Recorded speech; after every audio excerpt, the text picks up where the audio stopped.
Bonjour, bienvenue dans TutoCat. Aujourd'hui, nous allons parler d'un chat extrêmement rare, le korat.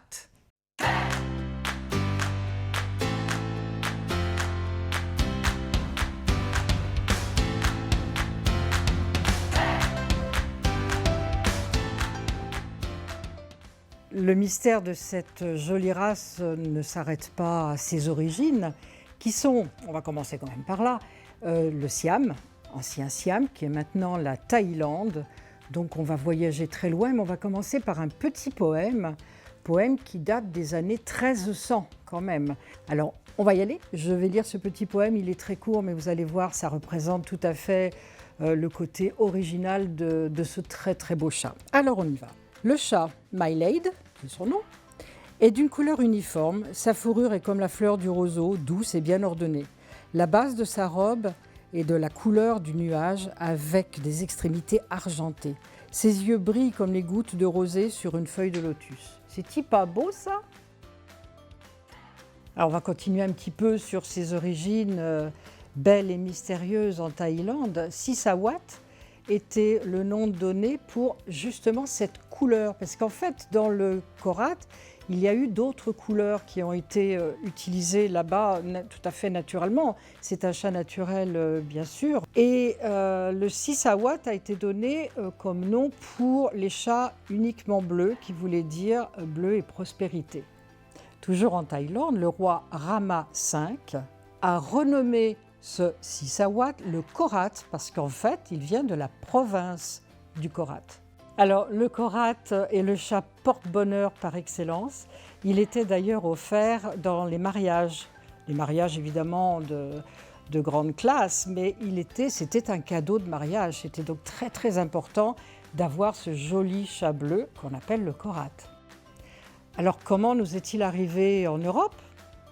On va commencer par les États-Unis, comme assez souvent quand même dans les races. C'est Madame Jean Johnson qui a vécu et travaillé en Thaïlande, qui a reçu en cadeau un couple nommé Nara et Dara en 1959. De là a démarré l'élevage officiellement, en fait, du korat, d'abord aux États-Unis et après on va voir qu'il a travaillé, a voyagé vers l'Europe. Afin d'éviter la consanguinité, Madame Johnson a marié ce couple de korat, l'un l'autre avec du siamois bleu point. Ensuite, elle a, pas éliminé, mais elle a écarté de l'élevage ce qui était siamois, ou du moins colour point, pour garder uniquement ce joli chat de couleur uniforme bleue. Reconnus par la CFA en 1966, ils ont ensuite traversé les océans pour arriver dans les années 70 en Europe, Angleterre, nord de l'Europe, c'est là où il y a aussi pas mal de lignées, et ensuite la France. Comme vous pouvez le voir, c'est un chat bleu à poil court que j'ai dans les mains. Mais attention, ne pas confondre avec le chartreux ni avec le bleu russe qui sont des chats eux aussi uniquement bleus, enfin gris à notre œil mais qu'on appelle bleu. Le korat, lui, a une fourrure extrêmement douce, d'un joli bleu, dont la pointe peut être un petit peu argentée, surtout sans sous-poil. Donc on est en direct avec le corps, avec la musculature et la peau, avec juste cette fourrure extrêmement courte et surtout sans sous-poil, alors que le chartreux a un poil, on va dire, laineux, et que le bleu russe a une double fourrure. Le korat, lui, simple fourrure, pas de sous-poil, joli bleu, légèrement argenté. Autre signe très distinctif aussi des autres chats bleus à poil court, ce sont les yeux. Alors, et là, on a un bébé, donc les yeux ne sont pas encore faits. Il commence par des yeux un petit peu bruns, comme celui-ci. C'est un bébé, c'est normal, pour arriver à la couleur vert péridot, qui est très très particulier, qui est une pierre semi-précieuse. Alors, le chartreux, on va faire un petit rappel, il a les yeux or. Le bleu russe, il a les yeux verts émeraude. Et le korat a, lui, les yeux de couleur péridot. Cherchez bien, vous verrez, c'est une jolie pierre semi-précieuse. Une tête avec une forme absolument unique. C'est cette forme de cœur qu'on peut voir ici, avec l'arcade sourcilière qui est bien proéminente. Ici, l'os maxillaire ici qui est aussi proéminent et qui donne cette forme de cœur, on le voit bien, avec ce crâne un petit peu plat ici. Elle est vraiment typique et on a ça sur absolument aucune autre race. Alors pour continuer avec cette jolie tête, une courbe au niveau du nez qui est un léger stop, surtout pas un break trop profond, c'est très important. Le nez, lui, est absolument légèrement bombé, voilà, avec la truffe assez large, assez bien ouverte. Le menton, évidemment, en ligne par rapport au bout du nez.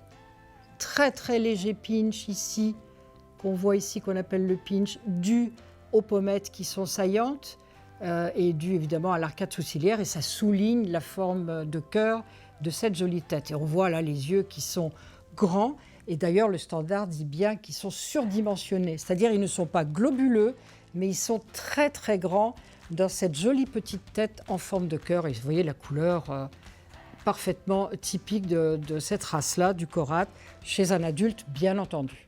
La forme du cœur, on le voit de face, on le voit de profil où il y a les deux demi-cœurs, quand on voit bien de profil comme ça avec les pommettes saillantes, et aussi, regardez, à ces pièces uniques ici, la forme de cœur sur la fourrure au niveau de la poitrine. Ses oreilles sont assez grandes, placées assez haut sur la tête, mais attention qu'il y ait quand même de l'espace entre les oreilles. Il faut bien l'espace d'une base d'oreille entre les deux oreilles.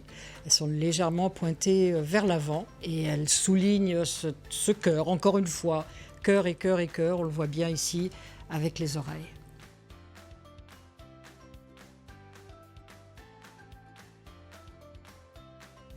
Le corps est de format semi-kobe, pas grand, attention. Semi-kobe, c'est plutôt une certaine puissance, une certaine musculature dans un chat assez ramassé, mais sans l'élégance évidemment du siamois dont il est loin maintenant, surtout avec les siamois actuels. Mais on a cette belle musculature, ce corps donc semi-kobe, assez profond ici, profond au niveau de la poitrine. Les pattes sont bien proportionnées par rapport au corps, pas trop hautes, très bien musclé, c'est très important, la poitrine est assez large. C'est un chat rustique, il faut toujours s'en souvenir, un chat capable de chasser, de courir, de sauter, qui n'a aucun handicap dû à un extrême. Quand on va un petit peu trop loin dans une race qui peut moins bouger, on n'en est pas là, on est dans un chat vraiment très bien équilibré au niveau musculature, ossature, puissance. C'est pas un gros mastoc, mais c'est un chat bien musclé. Le Singapura, qui vient aussi d'Asie, est connu pour être le plus petit chat du monde, sans être lilliputien quand même, mais petit. Le Korat n'est pas très loin, car c'est aussi un chat petit qui est assez connu pour être le deuxième chat, on va dire, le plus petit. La queue doit être assez épaisse à la base, de longueur moyenne. Elle n'est pas très longue, elle ne va pas jusqu'à l'épaule comme le siamois ou l'oriental, pas du tout. C'est plutôt un petit peu comme le Singapura, c'est-à-dire assez épaisse à la base, sans trop, et de longueur moyenne qui finit par un bout légèrement arrondi. On voit bien ici cette belle harmonie entre le corps et la queue. Dans les expositions, il y a des pénalités qui sont des points qu'on retire quand il y a des petites fautes, et des fautes qui sont rédhibitoires, qui peuvent être un refus de tout titre. On va commencer par les pénalités. Il peut y avoir des yeux un petit peu trop petits, un petit peu enfoncés, pas assez grands et surtout de couleur trop brune pour un adulte. Ça, ce sont les pénalités. Par contre, dans les fautes éliminatoires qui refuseraient absolument tout titre à votre chat, ce serait une tache blanche, par exemple. Souvent, elle se place ici, une tache blanche, ou elle se place au ventre. Ça, c'est absolument rédhibitoire. Et évidemment, il y a toute la liste des fautes rédhibitoires dues à des problèmes de santé ou de structure osseuse qui sont, elles, lisibles sur absolument tous les standards. C'est une race tout à fait naturelle. Donc, ça veut dire que c'est un chat qui est extrêmement bon chasseur. D'ailleurs, son corps, qui est très bien équilibré, n'empêche en rien la chasse. Tout est là-dedans dans le cerveau parce que c'est un chat intelligent, vif, peut-être un petit peu réservé quand il ne connaît pas, en exposition, des fois, un peu timide on va dire, mais certainement très intelligent, Ça va avec d'autres animaux, avec les chiens, avec les enfants, s'ils ne sont pas quand même trop durs avec le chat. Ça, c'est important à savoir.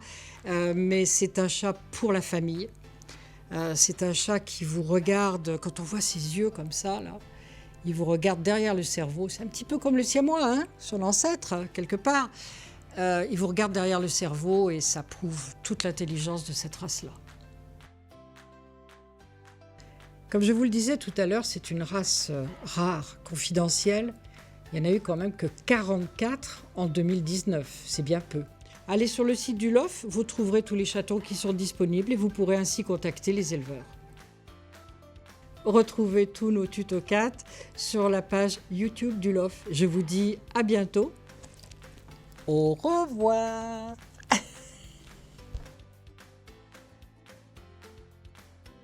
Oh le bisou. On me fait un bisou. On me fait un bisou.